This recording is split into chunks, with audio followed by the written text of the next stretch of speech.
انبیاء علیہ السلام کے بعد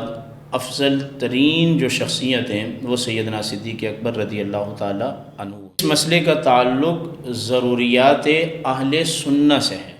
اور مولا کائنات کے عمل سے ہمیں یہ بات پتہ چلتی ہے کہ جناب سیدنا صدیق اکبر رضی اللہ تعالی عنہ انبیاء علیہ السلام کے بعد تحقیقی مسئلہ یہ ہے، اہل سنت کی ضروریات میں سے ہے کہ افضل ترین شخصیت ہیں۔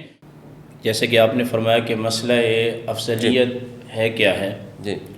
اور آپ نے یہ بھی فرمایا کہ حضور نبی کریم صلی اللہ تعالی علیہ وسلم کے بعد جو افضلیت کا معاملہ ہے یہ کیا ہے۔ جی جی یہاں تھوڑا سا میں، چونکہ آپ کا سوال ہے وہ آپ کی ثوابدید ہے، تھوڑی سی اس میں اضافہ کروں گا کہ ہم اس کو اس طرح سے پوچھتے ہیں کہ انبیاء علیہ السلام کے بعد سب سے افضل کون ہے، جی، یعنی نبی کریم علیہ السلام نہیں بلکہ تمام انبیاء اور رسولوں کے بعد افضل کون ہے۔ بہتر۔ تو یہ جو ہے مسئلہ افضلیت کا اہل سنت و جماعت کا یہ نظریہ اور عقیدہ اور مسئلہ ہے کہ انبیاء علیہ السلام کے بعد افضل ترین جو شخصیت ہیں وہ سیدنا صدیق اکبر رضی اللہ تعالی عنہ ہیں۔ اور اس میں یہ بھی آپ کو بتاتا چلوں کہ اس مسئلے کا تعلق ضروریات دینیہ سے نہیں ہے۔ اچھا، یہ نوٹ کیا جائے، ضروریات دینیہ سے نہیں ہے، اس مسئلے کا تعلق ضروریات اہل سنت سے ہے۔ ضروریات دینیہ الگ چیز ہے اور ضروریات اہل سنت جو ہے یہ ایک الگ چیز ہے۔ یعنی کہ جب کافر، مشرک، غیر مسلم ہوں تو وہاں یہ مسائل نہیں ہوتے کہ افضل کون ہے۔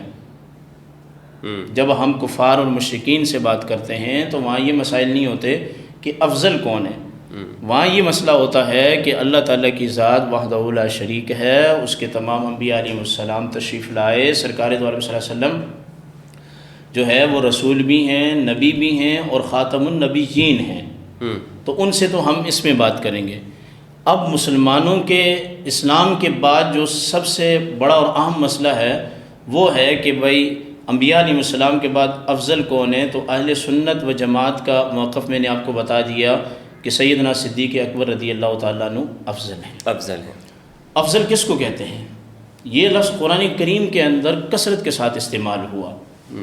ذالک الفضل کے طور پہ بھی استعمال ہوا، یہ لفظ تلک الرسل فضلنا بعضهم علی بعض یہاں بھی استعمال ہوا، اور یہ لفظ جو ہے فضل یفضل اس کا معنی ہوتا ہے انصاف کے، انسان کے اوصاف پر جو اللہ نے دی ہیں نعمتیں اور اوصاف، اس پر جو چیز دلالت کرتی ہے اس کو ہم فضل کہتے ہیں۔ یعنی کہ اللہ پاک کسی کو علم کا اعلیٰ مقام اور مرتبہ عطا فرماتا ہے، کسی کو اللہ پاک نماز میں کاملیت دیتا ہے، کسی کو اللہ پاک اسلام کے لانے میں اولیت دیتا ہے، تو یہ سب جو نعمتیں ہیں یہ اللہ تعالیٰ کی طرف سے عطا کردہ ہیں، ان کو فضائل کہتے ہیں۔ انعامات یعنی انعامات اور اکرام، انعامات اور اکرام، جب بہت سارے لوگ موجود ہوں تو ان میں یہ دیکھا جاتا ہے کہ اس شخص پر اللہ کا انعام کتنا ہے، اور پھر اس انعام کو دیکھا جائے گا کہ آیا کہ وہ انعام خاندانی کہاں تک پاور رکھتا ہے اور انعام دینی کہاں تک پاور رکھتا ہے۔ جہاد کا انعام ہے تو کتنا ہے، خرچ کا انعام ہے تو کتنا ہے، نبی کریم علیہ السلام کے ساتھ خدمت، آپ کی رفاقت، آپ کی صحبت کا انعام ہے تو کتنا ہے۔ یہ ایسی چیزیں ہیں کہ جن کو ہم مطالعہ کرتے ہیں قرآن اور حدیث سے، اور مولا کائنات سیدنا علی المرتضیٰ رضی اللہ تعالی عنہ کی ذات کو جب پڑھتے ہیں، ان کے فرامین کو پڑھتے ہیں، ان کے نظریے کو پڑھتے ہیں، ان کے اپنے عقائد کو جب ہم دیکھتے ہیں تو ہم اس نتیجے پر پہنچتے ہیں کہ بعد از انبیاء بالتحقیق جو افضل ترین شخصیت ہیں وہ جناب سیدنا صدیق اکبر رضی اللہ تعالی عنہ ہیں۔ یعنی کہ افضل اس میں تفضیل کا صیغہ ہے۔ نبی کریم علیہ السلام اور تمام انبیاء کے بعد جتنے بھی انبیاء کرام کے متبعین ہیں، ان کے اصحاب ہیں اور ان کے اہل و عیال ہیں، جو موحدین ہیں، جو موحدات ہیں، جب ان کو ہم رکھتے ہیں اور پھر ان میں ہم